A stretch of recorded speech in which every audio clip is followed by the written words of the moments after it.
The orbital station hung over a blue and silver planet like a lantern in a quiet night. Ships came and went. Light moved along the wide windows. Inside the station, rich families from many worlds walked in clean halls that smelled like cool metal and flowers.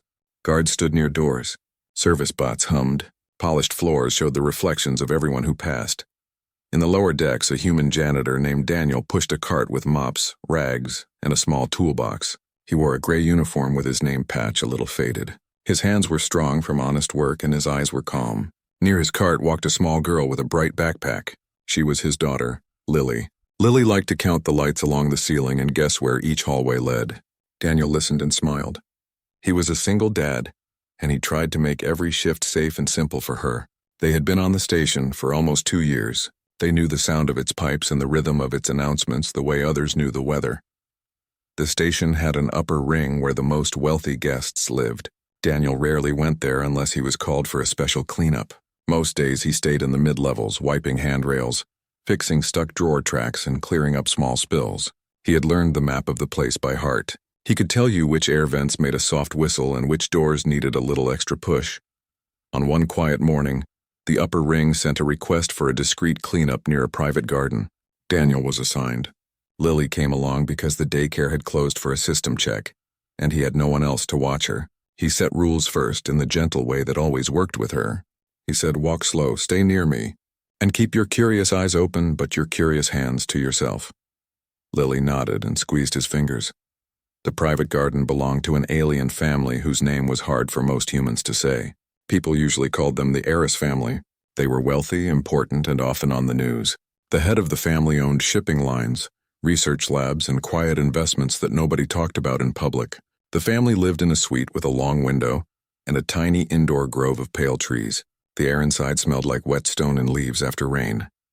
While Daniel cleaned a mark on the floor tiles, Lily looked at the trees. Thin silver birds hopped from branch to branch. They made a soft chiming sound when they moved. Lily lifted her chin, eyes wide with wonder. Then she noticed a girl about her own age under the biggest tree, lying on a cushioned bench with a book set open on her lap. The girl had smooth violet skin with tiny specks that looked like starlight when she breathed. A pair of attendants stood nearby, hands folded, eyes quiet. Lily, who could never hold a question inside, whispered to her dad, "Who is that?" Daniel kept his voice low. "She's Zara. She is the daughter of the family who lives here. Be kind and don't stare." Lily did not mean to stare, but she saw something she could not forget. Zara's legs were wrapped in soft bands with small glowing marks. They were the marks of medical tools. When Zara shifted, her legs did not move by themselves. The attendants adjusted her position with care. Lily felt a small ache in her chest, the kind she felt when she saw a bird with a bent wing. A moment later, one attendant noticed Daniel and raised a hand in a polite sign. "We requested cleanup," the attendant said in clear station English. "A cup fell and broke. I'll handle it," Daniel said. His voice was steady and respectful. He moved to a corner table where a thin cup of crystal had shattered. He swept the small pieces with a soft brush, then ran a cloth over the table's edge. He worked with quiet care, as if he were cleaning his own kitchen at home. Lily stood near him, hands behind her back like a tiny soldier keeping a promise. Zara glanced across the garden. Her eyes were the pale blue of early morning. She looked at Lily, then at Daniel, then back at Lily. She gave a small smile, the kind people wear when they are not sure if they are allowed to be friendly. Lily smiled back. A minute passed. The air made a slow sigh through the leaves. "Hi," Lily said softly. "I like your birds." One attendant looked at the other, unsure whether to stop the conversation. Zara tilted her head. "They like to sing when the room is quiet," she answered, almost in a whisper. "Not many people make the room quiet." Lily laughed a little. "My dad says I make rooms loud, but I can be quiet too." She took a careful step forward and pointed at the branches. "What are their names?" Zara's lips curved. "They do not have names. They are visitors from a world of mist. They sing and eat silver seeds."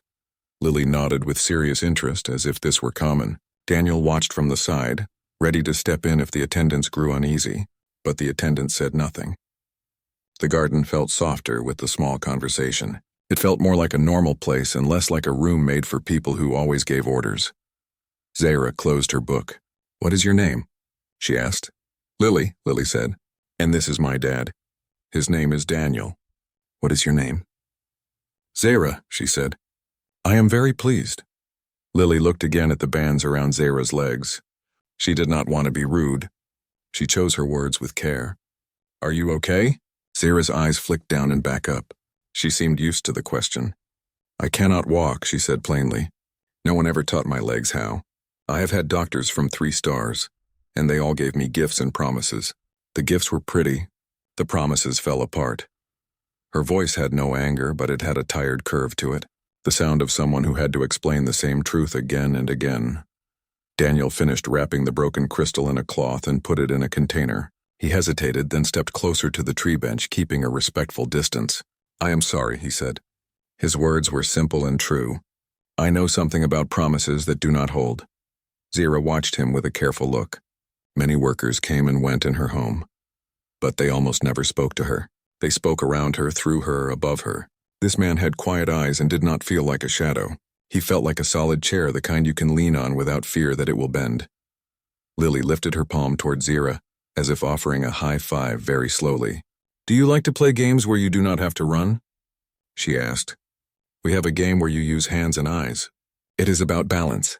Balance, Zara repeated as if tasting the word. Lily looked at Daniel. Dad, can we show her the coin waves? Daniel smiled. Maybe later, he said in a gentle tone because he did not want to overstep. We are guests here. Just then, the door at the far end slid open. A figure entered with a presence that made the air hold still. It was Zara's father. He was tall and carried the smooth lines of his people's form. His skin held a deep teal hue that shifted like water. 2 counselors walked a step behind him. He surveyed the room, took in Daniel, Lily, the attendants, and his daughter in one long, quiet glance. Is everything well? He asked his daughter in their own language. His voice was low, like the hum of a ship engine at rest. Zara answered with a small nod and switched to station English. Yes, father. The janitor cleaned a broken cup. This is Lily and this is Daniel. The father's eyes paused on Daniel, then on Lily. He gave a courteous nod. Thank you for your work. You're welcome, Daniel said. He kept his tone even, his posture respectful. He could feel Lily's hand sneak into his. He squeezed it once. We will leave you to your day, Daniel added, preparing to go. He did not want to make trouble for the child or her family. But Zara lifted a hand an inch from her lap. May Lily come again? She asked. She is a good quiet. The father looked from daughter to Lily. The counselors were expressionless, but the attendants had the smallest hint of surprise. Visitors were rare. Zara asked for almost nothing and accepted almost everything. A request from her meant more than any demand from a council hall. The father considered, then said, For a short time on days when schedules allow. He looked at Daniel again, with her father present. Thank you, Lily said, her voice bright but soft, aware of the room's calm rule. That evening, after the shift, Daniel and Lily went back to their small apartment in the lower ring. Their home had 2 rooms, a tiny kitchen and a round window where you could see the planet's clouds when the station rotated the right way. Lily sat at the little table, swinging her legs as she drew birds with pencil. Daniel cooked simple food and set a plate for each of them. They said a quiet thanks for the meal out of old habit. Dad, Lily said between bites, her name is Zara. She is kind. Her birds do not have names. Maybe we can name them when we see them again. That is up to Zara, Daniel said. They are her guests. Lily nodded. Do you think we can show her the coin waves? He looked at his daughter's eager eyes. The coin waves were a little game he had made when Lily was younger. He balanced a thin coin on its edge on the table and slid it in small arcs, catching it before it fell. It taught patience, timing, and the feel of motion. It was the kind of game you played when you did not have many toys and you wanted to turn time into a small skill. Maybe, Daniel said. If her father says yes, he paused. Lily, remember to be gentle with your words about her legs. I know, Lily said. I will talk about birds and coins and books first. Later that night, when Lily slept, Daniel sat with a cup of tea and looked at the maintenance schedule on his old tablet. The screen was cracked in one corner. He scrolled through the tasks and the notes. He thought about Zara's bands and the way her attendants lifted her with slow care. He thought about the days on the station moved like the slow sweep of a clock hand. Work, meals, the sound of ships docking and leaving. Daniel kept to his schedule of cleaning, repairing, and returning home to cook with Lily.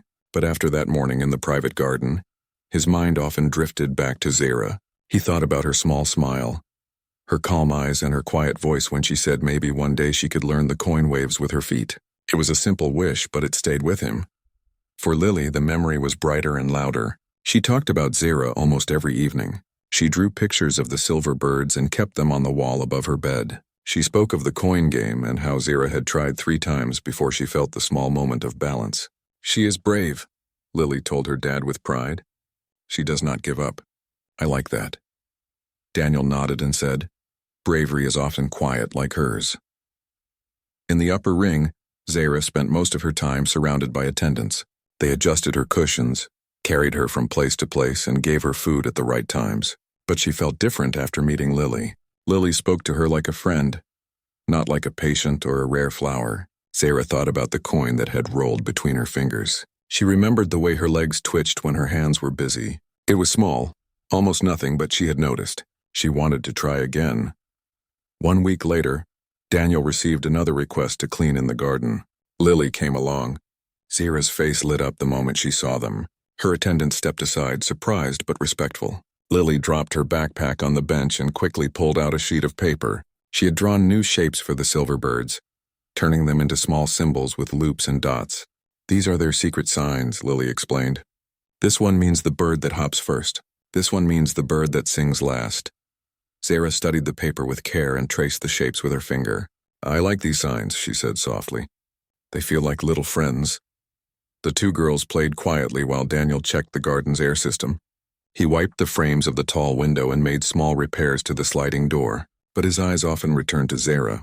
He watched the way her body shifted when she leaned forward. He saw her muscles tighten even though she did not notice. He thought about his wife's old words again, about tired muscles waking up with the right kind of speaking. He wondered if there was a way to teach Zara's body a new language, not through machines, but through patience.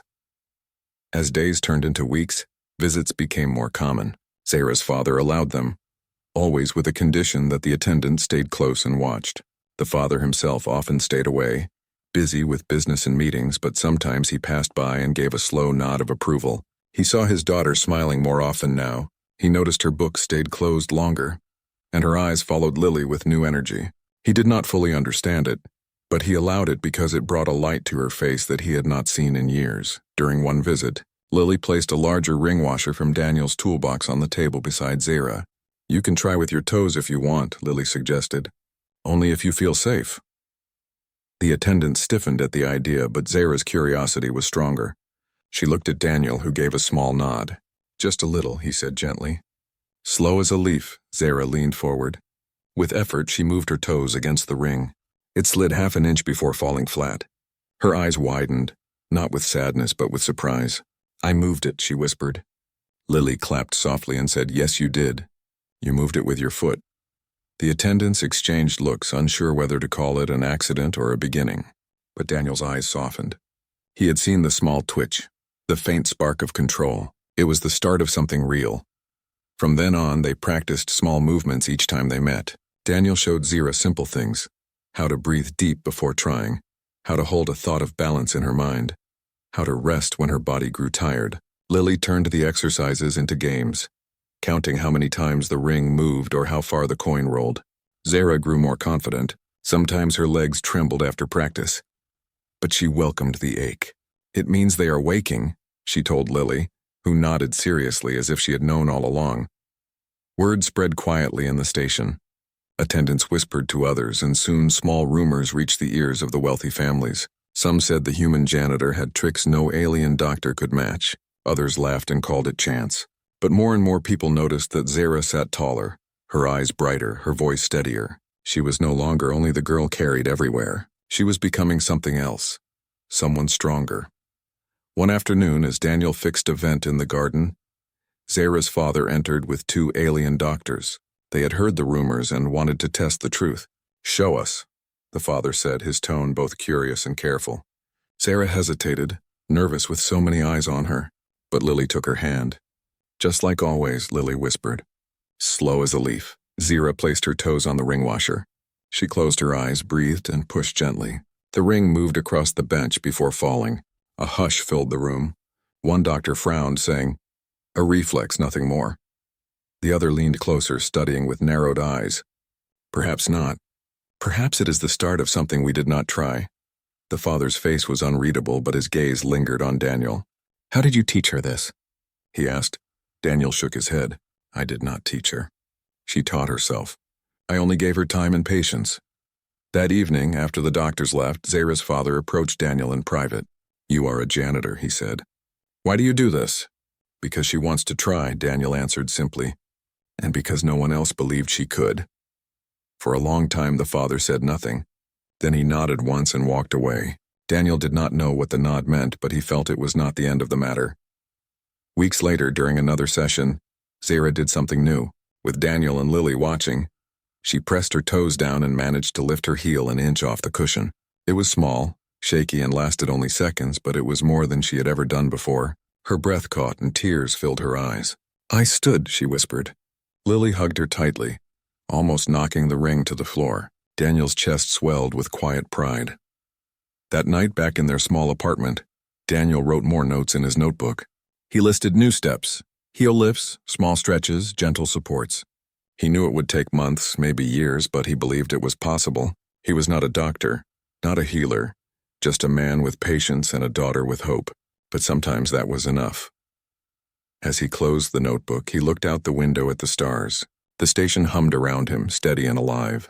He thought of Zara, her trembling foot, her whispered words, and the way her eyes had shone like morning. For the first time, he allowed himself to believe that one day she might walk across her garden without help. And when that day came, he wanted to be there, not as her healer, not as her servant, but as her friend. The days on the station stretched into months, and the quiet meetings in the private garden became a steady part of life for Daniel, Lily, and Zara. What had started as small games with coins and rings slowly turned into something more. Zara now practiced movements with her toes and feet nearly every visit. The attendants no longer frowned as they had in the beginning. Instead, they brought small cushions, wooden blocks, and even light cloth bands to help support her legs. They did not admit it out loud, but they believed something real was happening. Daniel never promised miracles. He reminded Zara and Lily that each step forward would be small, sometimes invisible. But Zara's strength was growing and she felt it. One afternoon, she managed to shift herself from one end of the bench to the other without an attendant lifting her. It took her nearly 20 minutes, but when she reached the edge, her smile glowed brighter than the silver birds in the trees. Lily clapped and said, You did it, Zara. You moved yourself. Daniel felt pride, but he kept his voice steady. Every inch counts, he said softly. And today you earned many inches. Outside the garden, rumors grew louder. People in the station whispered about the human janitor who was teaching the alien millionaire's daughter to move again. Some called him foolish. Others wondered if he had found an old Earth method that alien doctors had ignored. When Daniel walked through the halls with his cart, some workers nodded with respect while others shook their heads in disbelief. Daniel ignored both. His focus stayed on his work, on Lily, and on Zara's slow progress. Zara's father watched more closely now. Though he often kept his distance, he would appear in the garden and stand in silence, observing. His gaze was deep and unreadable. Once, after watching Zara flex her toes for several minutes, he spoke to Daniel. Why do you keep doing this? You gain nothing. You are not paid for it. Daniel met his eyes. I do it because she wants to try. That is reason enough. The father said no more, but Daniel noticed his hand lingered on his daughter's shoulder longer than usual that evening. One day, Lily brought a new idea. She had tied a thin string between two blocks and set it on the floor of the garden. Zara can try to step over it with her feet, Lily explained. Not standing yet, but just lifting. Zara looked at the string, nervous but curious. With Daniel's help, she moved her foot slowly, shaking and trembling until her toes brushed over the string. She let out a breath she didn't know she had held. I did it, she whispered. I lifted. The attendants gasped. Lily cheered. Daniel gave a small smile and said, Yes, you did. These moments began to shape Zara's days. She no longer counted time by the hours of attendants adjusting her cushions. She counted by the moments when her body listened to her will. She dreamed of more. She asked Daniel, Do you think one day I will walk? Daniel did not lie. I do not know, he said honestly. But I know you will keep trying, and that makes you stronger than most. Zara held on to his words like a secret treasure. In their small apartment, Daniel often thought late into the night. Lily would fall asleep. Drawings of birds and coins scattered on the table while he wrote notes in his old notebook. He planned new exercises, sketched tools he might build from scrap metal, and remembered lessons from his wife. He felt her presence in those quiet hours. Her voice seemed to whisper, "Patience, Daniel. Patience and faith." He held on to that when doubt tried to creep in. One evening, as they left the garden, they passed a group of alien children from wealthy families. The children pointed and whispered when they saw Zara being moved by her attendants. One of them laughed. "She will never walk. The human janitor is wasting his time." The words cut deep, and Zara lowered her eyes. Lily, however, stopped in her tracks and glared at the children. "You do not know her," she said firmly. "She is braver than all of you put together." Daniel gently pulled Lily away before things could worsen, but his heart swelled with pride. Zara looked at Lily later and whispered, "Thank you." Lily shrugged. Friends stand up for each other. With time, Zara began to surprise even herself. She could now shift her legs an inch, then two. She could lift her knees slightly when sitting. Once, when practicing with the string and blocks, she managed to lift her whole foot and place it down on the other side. She trembled and nearly cried from the effort. But the joy on her face was clear. Daniel watched carefully, making sure she never pushed too hard. "Small steps," he reminded her. "The body grows in small steps." Word of her progress reached the council hall where station leaders often met. Whispers turned into questions. Could it be true that a human janitor had done what alien doctors could not? Some leaders wanted proof. Others dismissed it as rumor.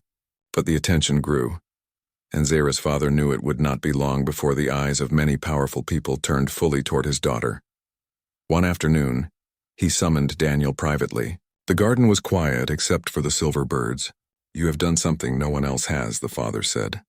"My daughter smiles because of you. She dares to try. I cannot ignore this. But understand, if you fail her, the galaxy will know. Are you ready for such a burden?" Daniel answered calmly, "I do not carry the burden alone. She carries it. I only walk beside her." The father studied him for a long moment, then nodded. "Perhaps that is why she listens to you. You do not command her. You believe in her." Life continued in this rhythm, each visit building on the last. One day, Zara asked to try standing with Daniel's help. The attendants panicked, warning it was too soon. But Daniel listened to her, then said gently, "We will try, but only for a breath, no more." He placed his hands under her arms, supporting her weight, while Lily held her hand tightly. Slowly, Zara pushed with her legs. They trembled violently, but they held for half a second before giving way. She fell back into the cushions, gasping, but her face shone. "I felt it," she whispered. "I felt myself stand." That moment changed everything. Zara now dreamed of walking through her garden, of moving without attendants, of standing beside Lily instead of always sitting. She drew pictures of herself walking under the silver trees. Lily added her own drawings, the two of them racing side by side. Daniel kept his hope steady but quiet, always reminding them that dreams took time. But deep inside, even he began to believe that one day Zara would walk. The whispers in the station grew louder still. People began to call it a miracle, though Daniel never used that word. He called it work. He called it persistence. And every time Zara lifted her foot, every time she shifted her body, every time she smiled with new strength, he knew the work was worth it. As the third season passed since their first meeting, Zara's journey had only begun. She was still far from walking freely, but she was closer than she had ever been. She was not just the alien millionaire's daughter anymore. She was Zara, the girl who would not stop trying, the girl who had found courage in the patience of a human janitor and the laughter of his daughter. And though the road ahead was long, every small step lit a brighter path. The station moved through space with its steady hum, and the private garden where Zara trained became a place of quiet hope. Each day brought small progress. Her legs, once motionless, now shifted with purpose. She could raise her foot higher, hold her balance longer, and sometimes even straighten her knees for a moment. These changes filled her heart with courage. Lily clapped at every small victory, and Daniel stayed calm and steady, reminding them both that progress was made of patience. But the whispers outside the garden grew louder. The wealthy families of the upper ring began to gather near the doors to watch. Attendants told stories in the market halls. Station workers spoke in hushed tones of the alien girl who was learning to walk because of a human janitor. Some people were curious, some hopeful, and some doubtful. Many believed the janitor was wasting his time, while others feared the shame it might bring to the millionaire's proud family if he failed. Zara's father could not ignore the attention. One evening, he entered the garden with a group of council members and alien doctors. His expression was hard. his eyes deep with worry. "Show them," he said to his daughter. Sarah's hands trembled as she looked at Daniel. He gave her a small nod. "Just breathe," he whispered. Lily squeezed her hand. "Like a leaf, remember?" Sarah pressed her toes into the cushion, lifted her foot, and set it down again. She repeated it with the other foot. The movement was small but controlled. The council members leaned forward, their eyes wide. The alien doctors whispered to each other in disbelief. One shook his head and said, "This should not be possible." Another said, "The muscles were thought useless, yet she moves them." Her father stood silent, torn between pride and fear. Pride because his daughter was doing what no one expected. Fear because the whole station was now watching and failure could bring shame. He dismissed the council with a wave, but his eyes lingered on Daniel afterward. "You risk much," he said. Daniel answered calmly. "So does she. But it is her choice, not mine." As days passed, the father began to visit more often. He stood at the edge of the garden, silent, but his presence weighed heavy on Zara. She wanted to please him, to show him she was strong, yet his stern eyes made her doubt herself. One afternoon, she failed to lift her foot no matter how hard she tried. She grew frustrated, tears filling her eyes. "I cannot," she whispered. Maybe it was all chance. Daniel knelt beside her. "Failure is part of learning," he said. "Every fall teaches us how to rise. Today your body rests. Tomorrow it will try again." Lily hugged her gently and whispered, "You are still brave." That night, Zara's father called Daniel to his private chamber. The room was vast, filled with glowing walls and silent guards. "You are a janitor," the father said. "Yet my daughter listens to you more than to her own doctors." "Why?" Daniel kept his voice calm. "Because I do not see her as broken. I see her as strong. She does not need a machine to save her. She needs time, patience, and belief." For a long moment, the father said nothing. Then he turned away, his voice low. "If you fail her, I will not forgive you." Daniel nodded. "I am not afraid of your anger. I am afraid of her losing hope. That is why I will not stop." The next weeks brought both triumphs and struggles. Zara learned to hold herself upright between two supports. She leaned heavily at first, but slowly her legs carried more of her weight. Lily counted every second out loud, cheering her on. Sometimes she lasted 5 seconds, sometimes 10. The attendants began to help with smiles instead of fear. Even the silver bird seemed to sing brighter when she stood. But the station was not always kind. Word of her progress spread beyond the upper ring. Merchants, workers, and travelers began to speak of it as a miracle. Some praised it. Others mocked it, saying, "A janitor teaching a millionaire's daughter? It is only a story for fools." The pressure weighed on Zara's father, who feared that if his daughter stumbled, the whole galaxy would laugh at them. Yet in the quiet of the garden, none of that mattered to Zara, Lily, or Daniel. They focused only on the next small step. Then came the day of the gathering. The father decided to host a feast in his hall, inviting wealthy families and council leaders. He wanted to show his daughter's progress to silence the rumors. Zara was terrified. She whispered to Daniel, "What if I fall?" He answered softly, "Then you fall and you rise again. No one can take away what you have done." Lily added, "We will be right there. You are not alone." On the night of the feast, the hall glittered with lights and music. Guests filled the room, dressed in rich fabrics and glowing ornaments. Zara sat at the edge of the hall, her attendants close by, Daniel and Lily standing near. When her father called for silence, he gestured to her. "My daughter has something to show you," he said. The room hushed. Zara's heart pounded. Her legs trembled before she even moved. Daniel knelt beside her and whispered, slow as a leaf. Lily held her hand tightly. With effort, Zara pushed down with her feet, lifted herself with the help of her arms, and rose to her feet. The hall gasped. She stood, her knees shaking, her body unsteady, but she stood on her own legs. For a moment, the world seemed to freeze. Then she took one small step forward. The crowd erupted with voices, some cheering, some crying out in disbelief. Zara's face glowed with tears and joy. She had never felt taller. Her father's stern mask broke. His eyes filled with pride he could not hide. He stepped forward and placed his hand on her shoulder. "You have given me honor," he said softly. The guests whispered, amazed. Many bowed their heads in respect. Later, when the hall had emptied, Zara sat in her chair, exhausted but glowing. She looked at Daniel and Lily. "I did it," she whispered. "I stood before them all."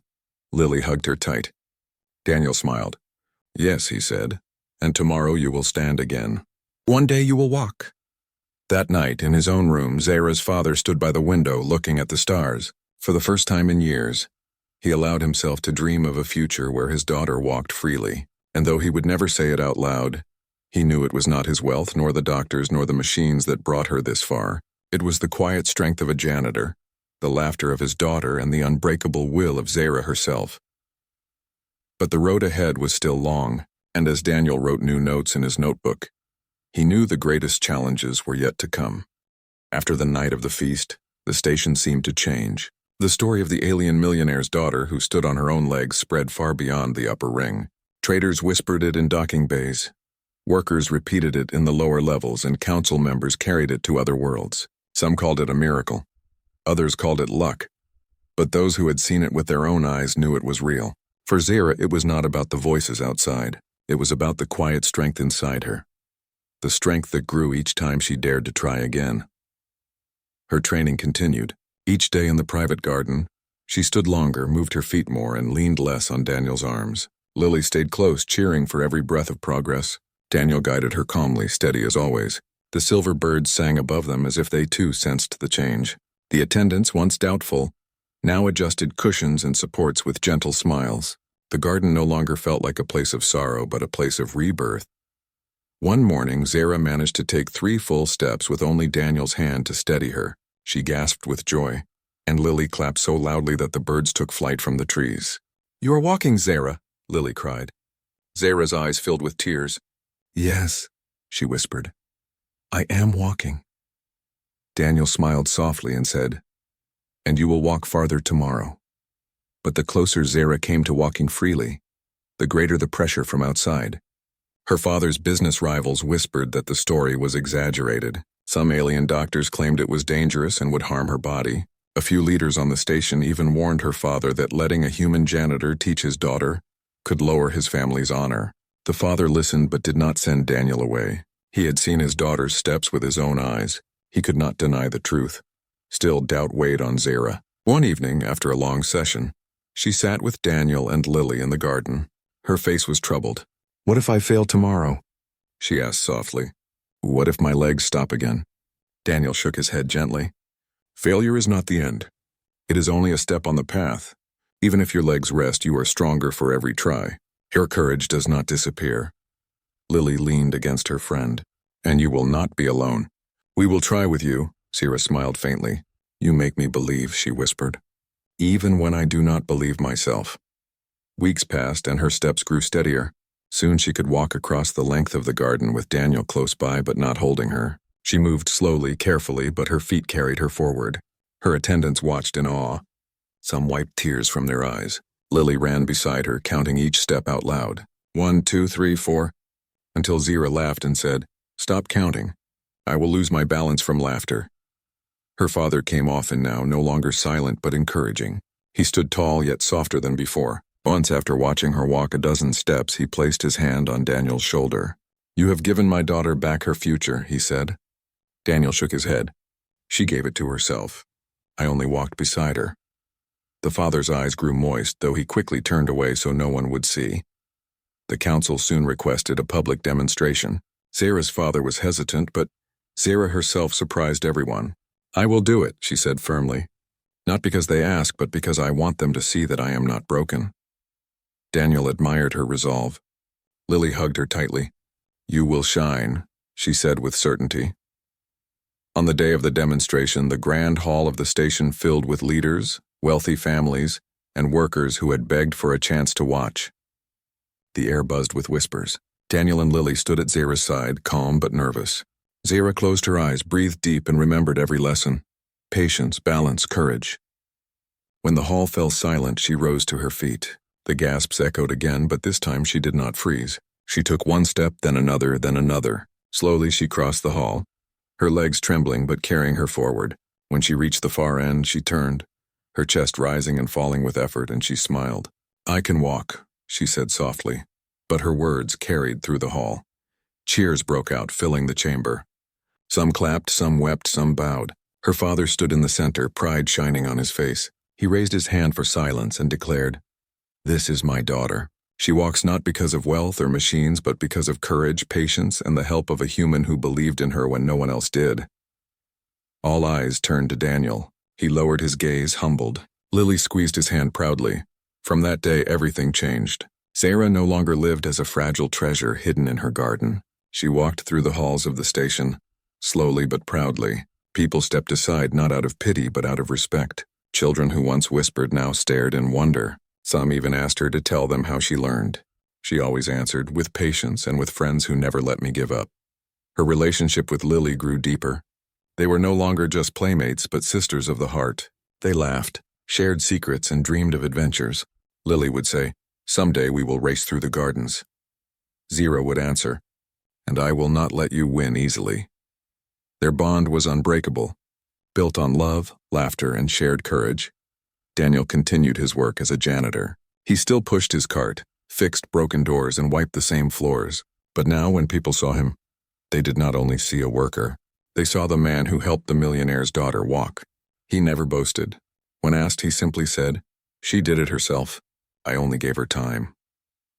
But in his heart, he carried quiet pride, the pride of seeing someone rise because he chose not to give up. Zara's father, once distant and proud, changed too. He began to walk the station without his usual crowd of advisors.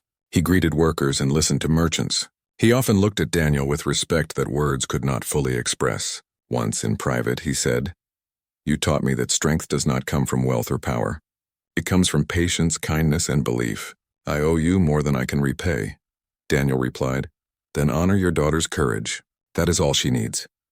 Time passed and Zara's steps grew stronger. She could walk across the garden without support. She could climb small steps with careful balance. One evening, as the silver birds sang, she danced with Lily, slow and clumsy but full of joy. Daniel watched them, his eyes wet. It was more than he had ever hoped to see.